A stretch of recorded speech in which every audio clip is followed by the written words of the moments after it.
Theresa May admitted the Home Office made an unfortunate error when it mistakenly sent up to 100 letters to EU nationals living in the UK ordering them to leave the country or face deportation.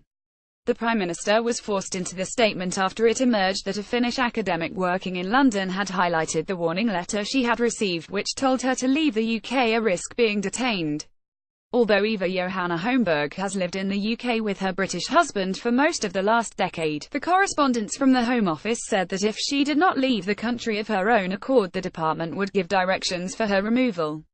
It added that she was a person liable to be detained under the Immigration Act. Holmberg, a visiting academic fellow from the University of Helsinki at Queen Mary University of London, was told that she had a month to leave, a demand that left her baffled. "It seems so surreal and absurd that I should be deported on the grounds that I'm not legal. I've been coming and going to this country for as long as I remember," she said. "I don't know what kind of image they have of me, but it's clearly quite sinister based on the small amount of info they actually have on me." Her story was rapidly picked up on social media, but after The Guardian asked the Home Office for clarification of her situation, the department immediately backtracked and said the letter had been sent by mistake. "A limited number of letters were issued in error and we have been urgently looking into why this happened," a spokesperson said. "We are contacting everyone who received this letter to clarify that they can disregard it. We are absolutely clear that the rights of EU nationals living in the UK remain unchanged." Later, May described the situation as an unfortunate error, adding, "I understand they moved quickly to contact the people who had received these letters and assure them they were not going to be deported, and I want to assure EU nationals here in the UK that their rights and status in the UK have not changed. Deportation letters sent to EU nationals was unfortunate error," says May. Video: the government has repeatedly told the 3.5 million EU nationals living in the UK they did not need to apply for residency after Brexit because their status was not at risk. Despite this, there have been several occasions where people have been told wrongly they should leave the country after trying to apply for permanent residency, but this is the first time the Home Office has issued a letter telling people to leave. After the mistake came to light, the Home Office called Holmberg to apologize profusely, she said. But the person who telephoned her would not confirm that the government would cover her legal costs of about £3,800. "The best way to apologize and ease my distress would be to cover my expenses," she said. The Home Office would not say whether it intended to cover the costs of those who received the letters. Holmberg added that the situation was evidence of serious failings at the Home Office. "I believe this is a case of incompetence," she said.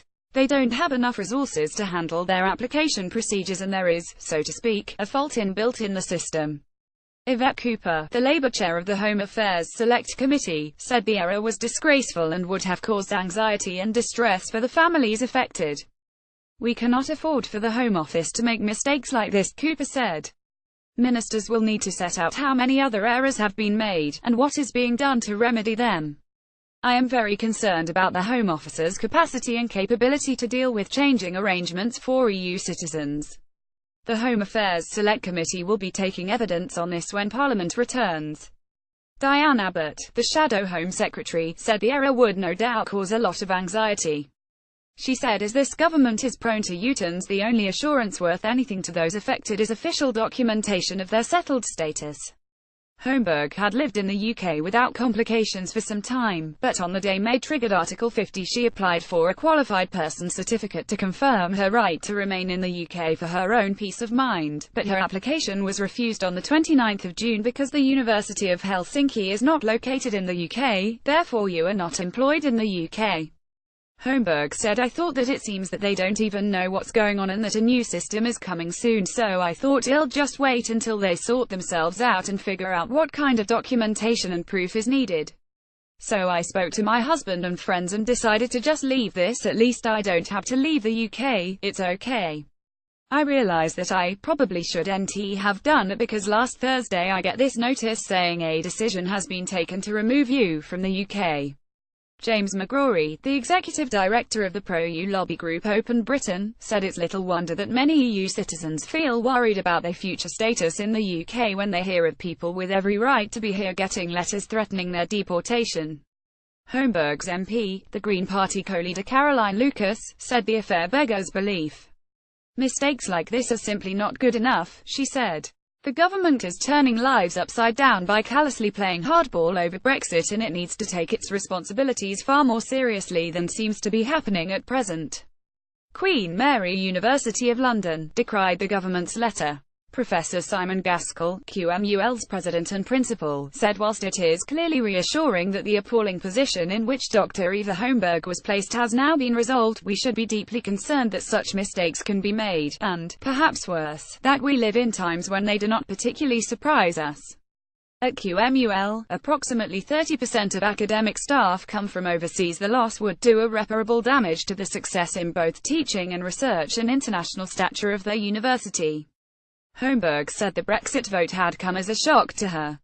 I tend to be an optimistic person, so on the night of the result I decided I'd go to sleep and wait for the result in the morning, she said. My husband, who was less optimistic, stayed up all night and watched it unfurl. The irony is that he was actually interviewed by the Finnish media on the day, and he said, "I'm worried this will make my life and my wife's life more difficult," and they were prophetic words.